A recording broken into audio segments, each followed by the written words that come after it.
বন্ধুরা, শিব পুরাণে স্পষ্ট করে উল্লেখ করা আছে যে এই পবিত্র চৈত্র মাসের সংক্রান্তির দিন এই খাবারটি খেলে শরীরে কোনো রোগ হয় না, তথা যে সকল মানুষেরা রোগগ্রস্ত হয়ে আছে বা নিত্যদিন রোগ ব্যাধির মধ্যে ভুগতে থাকেন, তারাও সমস্ত রোগ থেকে সুনিশ্চিতভাবে রেহাই পাবে। জীবনে সুখ শান্তি সমৃদ্ধি থাকবে।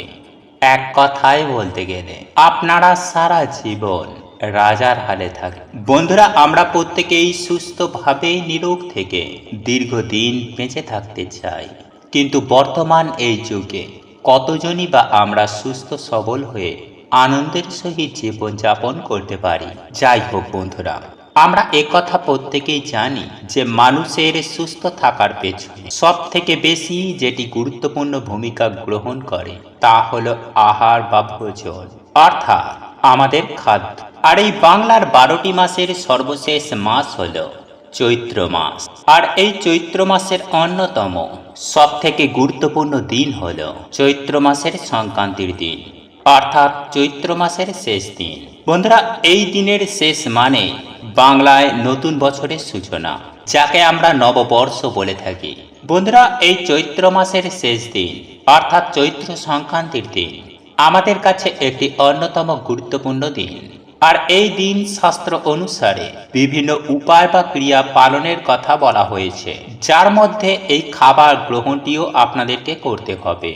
তাই আজ আমি আমার এই ভিডিওটির মাধ্যমে আপনাদেরকে জানিয়ে দেব যে এই চৈত্র মাসের সবথেকে গুরুত্বপূর্ণ দিন অর্থাৎ চৈত্র সংক্রান্তির দিন পালনীয় বিধি সম্পর্কে, এবং এই দিনটি কেন আমাদের কাছে এতটা গুরুত্বপূর্ণ দিন, এবং এই দিনে শাস্ত্রে কোন খাবার খাওয়ার কথা বলা হয়েছে এবং কিভাবে এই দিনটি পালন করবেন, এই সমস্ত কিছু সম্পর্কে স্টেপ বাই স্টেপ সুন্দরভাবে আপনাদেরকে জানিয়ে দেব। তাই এই প্রসঙ্গে বিস্তারিত জানার আগে আপনাদের বলে রাখি, আপনি যদি আমাদের এই চ্যানেলে নতুন হয়ে থাকেন তাহলে চ্যানেলটি অবশ্যই সাবস্ক্রাইব করুন এবং পাশে থাকা নোটিফিকেশন বেল আইকনটি ক্লিক করুন, কারণ আমি বিভিন্ন প্রকার তন্ত্র মন্ত্র বশীকরণ, টোটকা, বাস্তু টিপস, জ্যোতিষশাস্ত্র, পুজো আরাধনা এবং ব্ল্যাক ম্যাজিক করা নিয়ে নিত্য নতুন ভিডিও আপলোড করে থাকি, যা প্রয়োগ করার মাধ্যমে আপনার জীবনে থাকা সকল প্রকার সমস্যার সমাধান হয়ে যাবে। চলুন এইবার মূল আলোচনায় প্রবেশ করা যাক। তবে মূল আলোচনায় প্রবেশ করার আগে আপনারা যদি দেবাদিদেব মহাদেব ও গৌরী মাতার আশীর্বাদ ও কৃপা লাভ করতে চান তাহলে ওম হর গৌরী নমঃ লিখে কমেন্ট অবশ্যই করবেন। তাহলে দেখবেন সুনিশ্চিতভাবে দেবাদিদেব মহাদেব ও মাতা পার্বতীর আশীর্বাদ ও কৃপা আপনাদের সঙ্গে সাথে থাকবে। যাই হোক বন্ধুরা, বছরে যে দিন সূর্য যখন মীন রাশি থেকে মেষ রাশিতে প্রবেশ করে সেই দিনকে বলা হয় চৈত্র সংক্রান্তি। মূলত এই চৈত্র মাসের শেষ দিনকে বলা হয় চৈত্র সংক্রান্তি। আর এই দিনেই হয় চড়ক পূজা, অর্থাৎ বুড়ো শিবের পূজা, অর্থাৎ যাকে আমরা আদি শিবের পূজাও বলে থাকি। বন্ধুরা, শাস্ত্র মতে এই দিনে শিব ও কালীর মহামিলন সম্পন্ন হয়েছিল। সেই কারণেই এই দিন ভক্তরা শিব শক্তির উপাসনায় নিজেদেরকে নিয়োজিত করেন, আর একেই চড়ক পূজা বলা হয়। চড়ক পূজা আসলে শিব ও কালীর প্রতীক। বন্ধুরা, শাস্ত্র অনুসারে এই চৈত্র সংক্রান্তির দিন কিছু কিছু বিষয় মেনে চলার কথা বলা হয়। প্রথমত বন্ধুরা, এই চৈত্র সংক্রান্তির দিন আমিষ খাবার খেতে নিষেধ করা হয়। বন্ধুরা, এই দিনে নিরামিষ সাত্ত্বিক খাবার গ্রহণ করার কথা বলা হয়। আর এ বিষয়ে শাস্ত্রে পরিষ্কার করে বলা হয়েছে শরীর ও মনকে সুস্থ রাখার জন্য যে কোনো মাসের অষ্টমী, চতুর্দশী, পূর্ণিমা, অমাবস্যা এবং সংক্রান্তিতে মাছ মাংস খাওয়া নিষিদ্ধ। তাই বন্ধুরা, এই দিন অতি অবশ্যই নিরামিষ আহার গ্রহণ করুন। বন্ধুরা, এই বিষয়ে আপনারা নিশ্চয়ই জানেন যে এই দিন শাকান্ন ও পাঁচন খাবার বিধি রয়েছে। শাকান্ন অর্থাৎ 14 প্রকার শাক একসঙ্গে রান্না করে খাওয়ার প্রথা। তাই বন্ধুরা, এই দিন অতি অবশ্যই এঁচড়ের তরকারি, সজনে ডাঁটা অথবা কোনো তেতো জাতীয় খাবার বা সবজি গ্রহণ করা প্রয়োজন, যেমন ধরুন নিম পাতা, উচ্ছে প্রভৃতি শাকসবজি। দ্বিতীয়ত, এই চৈত্র সংক্রান্তির দিন কোনো প্রকার অলসতা অতি অবশ্যই ত্যাগ করুন।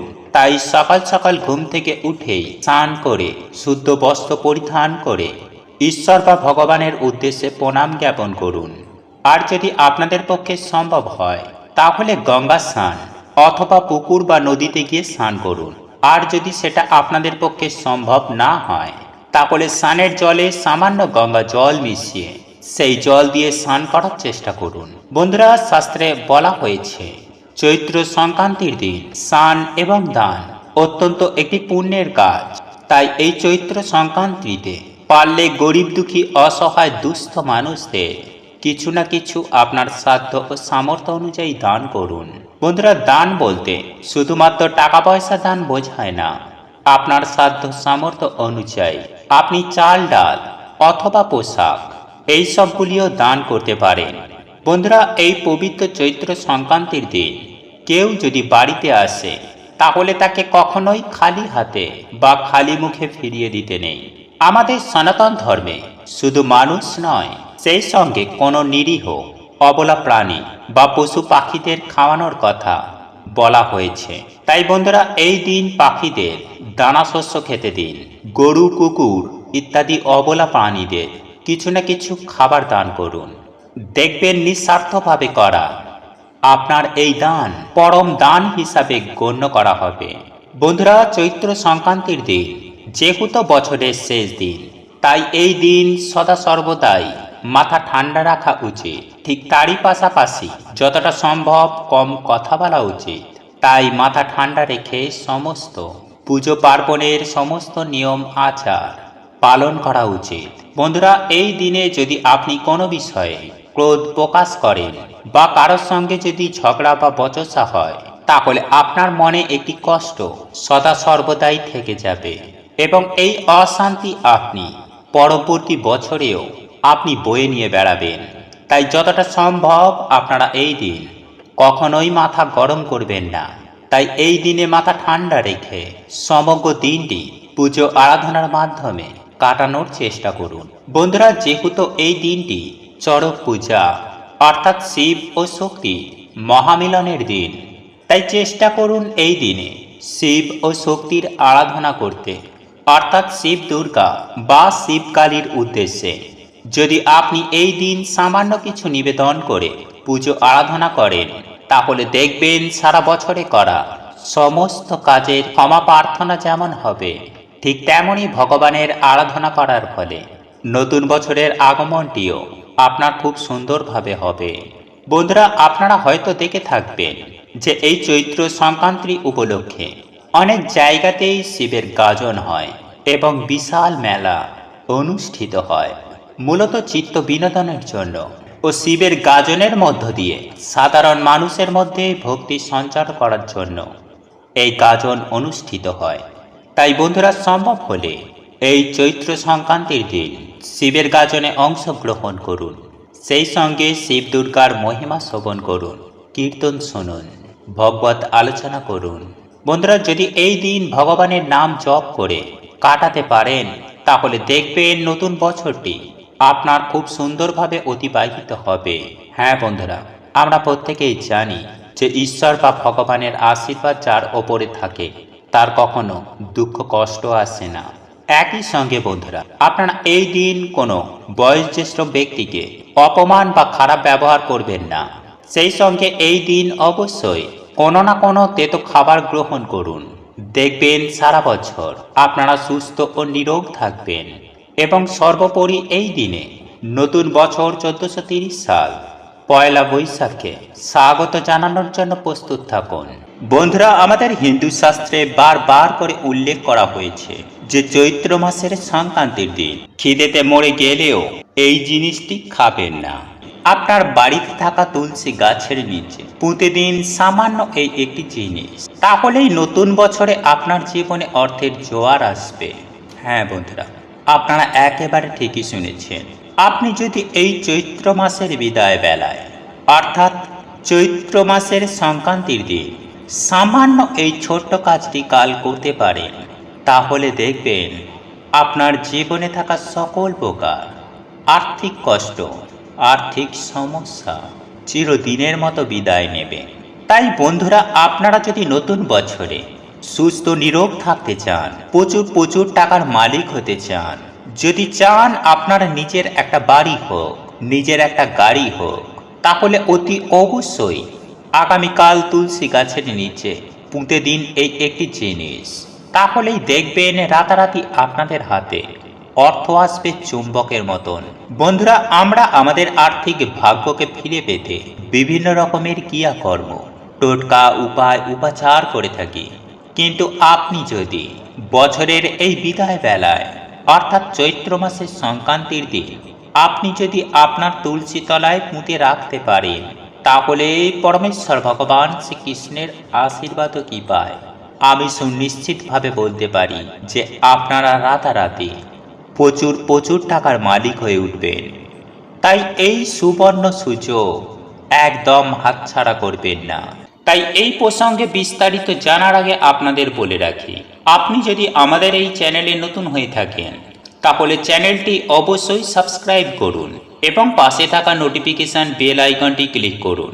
কারণ আমি বিভিন্ন প্রকার তন্ত্র মন্ত্র, বশীকরণ, টোটকা, বাস্তু টিপস, জ্যোতিষশাস্ত্র, পুজো আরাধনা এবং ব্ল্যাক ম্যাজিক করা নিয়ে নিত্য নতুন ভিডিও আপলোড করে থাকি, যা প্রয়োগ করার মাধ্যমে আপনার জীবনে থাকা সকল প্রকার সমস্যার সমাধান হয়ে যাবে। চলুন এইবার মূল আলোচনায় প্রবেশ করা যাক। তবে এই মূল আলোচনায় প্রবেশ করার আগে আপনারা যদি পরমেশ্বর ভগবান শ্রীকৃষ্ণের আশীর্বাদ ও কৃপা দৃষ্টি লাভ করতে চান, তাহলে ওম বাসুদেবায় নমঃ লিখে কমেন্ট অবশ্যই করবেন। বন্ধুরা, আমি সবার প্রথমে আপনাদেরকে জানিয়ে রাখি যে এই উপায় বা ক্রিয়াটি করার জন্য আপনাদেরকে কি কি নিতে হবে, তাই মনোযোগ সহকারে ভিডিওটি দেখুন। বন্ধুরা, শাস্ত্র মতে বাড়িতে তুলসী গাছ থাকা অত্যন্ত শুভ লক্ষণ বলে মনে করা হয়। শাস্ত্র মতে এটাও বলা হয়েছে যে বাড়িতে তুলসী গাছ থাকে সেই গৃহে কখনোই মৃত্যুর দেবতা যমরাজ প্রবেশ করতে পারে না। এছাড়াও বিভিন্ন অশুভ শক্তি বা কুপ্রভাব থেকে এই তুলসী মহারানী আমাদের রক্ষা করে থাকে। হ্যাঁ বন্ধুরা, আপনারা একেবারে ঠিকই শুনেছেন। যাই হোক, এইবার আমি আপনাদেরকে একটি বিষয় জানিয়ে রাখি যে আপনারা আপনাদের বাড়িতে সদা সর্বদাই তুলসী গাছ বসিয়ে রাখবেন বাড়ির ঈশান কোণে। বন্ধুরা, বাড়ির ঈশান কোণ বলতে বোঝায় বাড়ির উত্তর পূর্ব কোণকে। তাই ভুলেও বাড়ির পশ্চিম দিকে ভুলেও এই তুলসী গাছ বসাবেন না। বন্ধুরা, এর জন্য জীবনে চরম ভয়ঙ্কর বিপদ নেমে আসতে পারে, সংসারে অমঙ্গল দেখা দেবে, সেই সঙ্গে আর্থিক সংকট নেমে আসবে। তাই ভুল করেও বাড়ির পশ্চিম দিকে তুলসী গাছ বসাবেন না। সংসারের আয়, উন্নতি, সুখ শান্তি, সমৃদ্ধির জন্য এই তুলসী গাছ সদা সর্বদাই বাড়ির ঈশান কোণে বসাবেন। বন্ধুরা, শাস্ত্র মতে আমরা কম বেশি অনেকেই জানি যে এই তুলসী গাছে 33 কোটি দেবদেবীর বসবাস। আর এই চৈত্র সংক্রান্তির মতো পবিত্রতম দিনে আপনি যদি তুলসী গাছের সামান্য এই ছোট্ট একটি কাজ করতে পারে, তাহলে দেখবেন 33 কোটি দেবদেবী আপনার ওপর অত্যন্ত সন্তুষ্ট হবেন এবং আপনাকে দুহাত ভরে আশীর্বাদ করবেন। সেই সঙ্গে আপনার গৃহে ওনাদের বসবাস হবে, যার ফলে আপনার গৃহে পজিটিভ শক্তি বৃদ্ধি পাবে। আর এর ফলে আপনার সংসারে সদা সর্বদাই সুখ, শান্তি, সমৃদ্ধি বজায় থাকবে। বন্ধুরা, আপনারা জীবনে অখণ্ড সৌভাগ্যের অধিকারী হবেন। বন্ধুরা, আমরা প্রত্যেকেই কোনো না কোনো সময় আর্থিক কষ্ট বা আর্থিক সমস্যার মধ্যে ভুগি, আর তখনই আমাদের জীবনে চরম ভয়ঙ্কর বিপদ নেমে আসে। আমরা তখন বুঝে উঠতে পারি না যে কি করব বা আমাদের কি করা উচিত। তাই বন্ধুরা, আপনি যদি চরম ভয়ঙ্কর আর্থিক কষ্টের মধ্যে থাকেন বা যদি আপনারা আর্থিক সমস্যার মধ্যে ভুগতে থাকেন, তাহলে এই ভিডিওটি সম্পূর্ণ শেষ পর্যন্ত বিশ্বাসের সাথে দেখুন এবং এই উপায় বা টোটকাটি আগামীকাল চৈত্র সংক্রান্তির দিন করার চেষ্টা করুন। দেখবেন এই উপায় বা ক্রিয়াটি আপনাদের জীবনকে পুরো বদলে দিয়েছে। তাই আগামীকাল চৈত্র মাসের সংক্রান্তির দিন তাড়াতাড়ি সকাল সকাল ঘুম থেকে উঠবেন এবং তারপর শুদ্ধ বস্ত্র পরিধান করবেন। তারপর আপনি আপনার গৃহ দেবতা এবং মা লক্ষ্মীর সামনে এই উপায় বা ক্রিয়াটি করুন। এর ফলে আপনারা অত্যন্ত সুফল পাবেন। হ্যাঁ বন্ধুরা, আপনারা একেবারে ঠিকই শুনছেন। এই উপায় বা ক্রিয়াটি করার জন্য আপনাদেরকে নিতে হবে একটি ছোট্ট সাদা কাপড়ের টুকরো এবং সেই সঙ্গে নিতে হবে কয়েকটি তুলসী বীজের দানা। হ্যাঁ বন্ধুরা, আপনারা একেবারে ঠিকই শুনছেন। আমরা যেটিকে সাধারণত তুলসী মঞ্জুরি বলে চিনি। বন্ধুরা, এই তুলসী মঞ্জুরি বা তুলসী বীজের দানা সাদা কাপড়টির মধ্যে রাখুন। তারপর আপনি মা লক্ষ্মী দেবীর পুজো আরাধনা করুন, কারণ এই চৈত্র মাস মা লক্ষ্মীর একটি প্রিয় মাস। তাই এই চৈত্র সংক্রান্তির দিন নিষ্ঠা, ভক্তি ও বিশ্বাসের সহিত মা লক্ষ্মী দেবীর পুজো আরাধনা করুন এবং পুজোর শেষে হাত জোর করে আপনি আপনার সকল মনস্কামনা, মনোবাসনা মায়ের কাছে জানিয়ে দিন। তারপর ওই কাপড়টিকে ভালো করে ওই তুলসী বীজ বা তুলসী মঞ্জুরি সহ বেঁধে ফেলুন এবং এই পুঁটুলিটিকে আপনি মা লক্ষ্মীর চরণে রেখে দিন। তারপর সন্ধ্যাবেলায় যেভাবে আপনারা বাড়িতে সন্ধ্যা দেন, ধূপ দেন, ঠিক সেভাবেই বাড়িতে সন্ধ্যা আরতি করবেন এবং ওই পুঁটুলিটি নিয়ে আপনার আলমারি বা টাকা পয়সা রাখার স্থানে রেখে দিন। তাহলেই দেখবেন মা লক্ষ্মীর আশীর্বাদও কি পায়, প্রচুর প্রচুর টাকা চুম্বকের মতো আপনার হাতে আসবে। হ্যাঁ বন্ধুরা, একেবারে অর্থের জোয়ার আসবে। আর্থিক সমস্যা আপনাদের জীবন থেকে চিরদিনের মতো বিদায় নেবে, কারণ এই উপায় বা ক্রিয়াটির মধ্যে রয়েছে মাতা তুলসী মহারানীর আশীর্বাদ এবং মা লক্ষ্মী দেবীর আশীর্বাদ, যার ফলে আপনার জীবনে টাকা পয়সার বন্যা বইবে এবং সমস্ত সমস্যার সমাধান হবে। বন্ধুরা, আপনারা যদি ব্যবসা করেন তাহলে আপনার ব্যবসার জায়গায় ওই পুঁটুলিটা চুপচাপ রেখে দিন। দেখবেন আপনার ব্যবসায় উন্নতি ঘটবে। আপনার জীবনে বিভিন্ন দিক থেকে অর্থ আসবে। হ্যাঁ বন্ধুরা, অর্থ ইনকামের 10 দিক থেকে রাস্তা খুলে যাবে। বন্ধুরা, একই সঙ্গে আপনাদেরকে এটাও জানিয়ে রাখি যে চৈত্র মাসের সংক্রান্তির দিন অর্থাৎ আগামীকাল বছরের শেষ দিনে এই সুবর্ণ সুযোগে আপনি আপনার গৃহের তুলসী তলায় তুলসী গাছের নিচে রাখুন একটি শালগ্রাম শিলা। হ্যাঁ বন্ধুরা, আপনারা একেবারে ঠিকই শুনছেন। বন্ধুরা, আমাকে অনেকেই প্রশ্ন করে থাকেন যে এই শালগ্রাম শিলা আপনি কোথা থেকে পাবেন।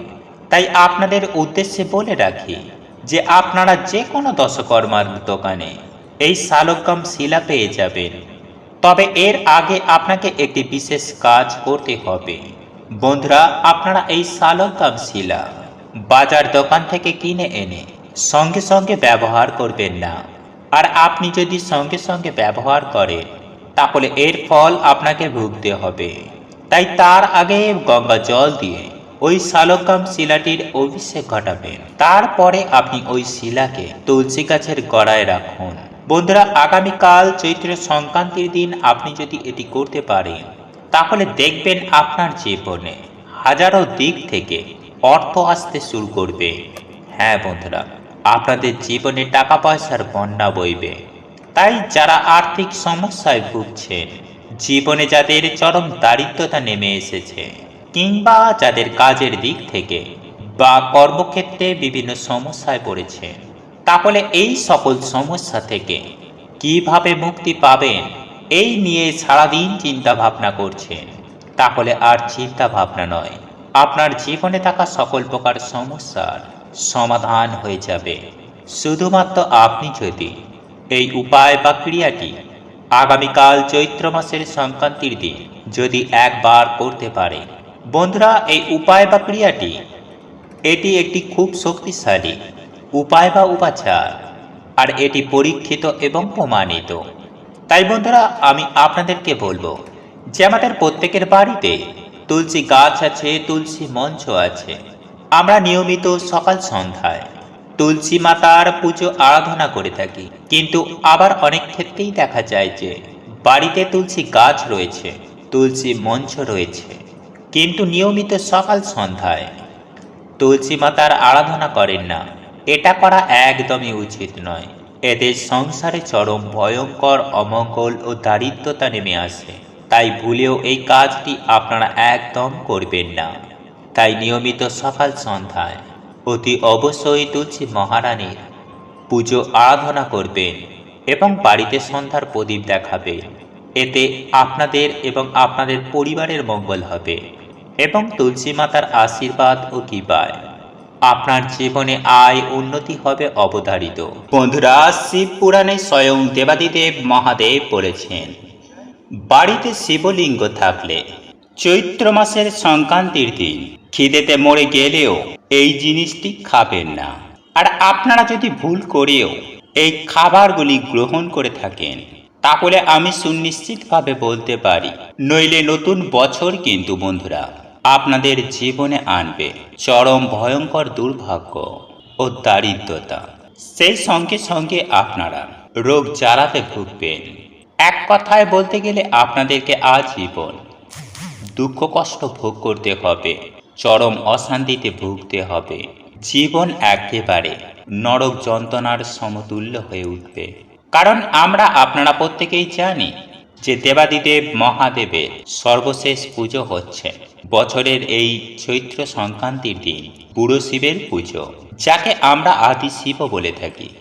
তাই এই দিনে বন্ধুরা আমাদের বাড়ির মা বোনেরা স্বামী সন্তানের কল্যাণের জন্য, পরিবারের সুখ শান্তি সমৃদ্ধি বৃদ্ধির জন্য, সন্তান প্রাপ্তির জন্য, দুর্ভাগ্য দারিদ্রতা কাটানোর জন্য এই চৈত্র মাসের সংক্রান্তির দিন দেবাদিদেব মহাদেবের পুজো আরাধনা করেন। আর শাস্ত্রই বলছে যে চৈত্র সংক্রান্তির দিনে যদি কোনো নারী নিষ্ঠা ভক্তি ও বিশ্বাসের সহিত ভগবানের পুজো আরাধনা করতে পারে, তাহলে রাতারাতি তার সকল মনোবাসনা সুনিশ্চিতভাবে পূর্ণ হয়।